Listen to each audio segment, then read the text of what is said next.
నాకు తెలుసు నీ బాధ చాలా పెద్దది, కానీ ఉన్నతి ఈ సమయం కూడా గడిచిపోతుంది. నీ జీవితంలో ఇంకా చాలా సంతోషాలు వస్తాయి.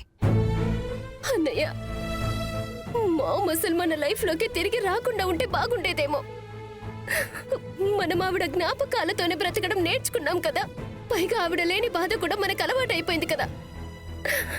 కానీ అన్నయ్య, మామ్ని మళ్ళీ మనం పోగొట్టుకోకూడదు. నేను తట్టుకోలేనన్నయ్య. నీకు నీకు తెలుసు కదా, నేను కొంచెం కూడా బాధని తట్టుకోలేనన్నయ్య.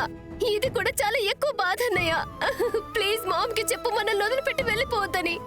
ప్లీజ్ అన్నయ్య, మామ్కి చెప్పు వదిలిపెట్టి వెళ్ళిపోవద్దని. ఏడవకుని ప్లీజ్. నాకు తెలుసు, అండ్ నాకే కాదు అమ్మకు కూడా ఈ విషయం తెలుసు.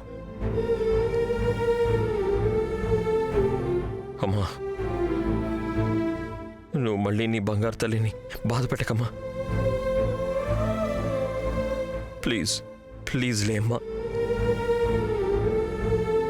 మనం ఇప్పుడే కదమ్మా కలిసాం. నేను ఇన్నేళ్ల తర్వాత నా బర్త్డే నీతో పాటు సెలబ్రేట్ చేసుకున్నాను.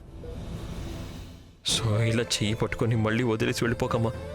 అమ్మా, నేనేం చెప్తున్నానో నీకు వినిపిస్తుంది కదా అమ్మా? Ma'am please.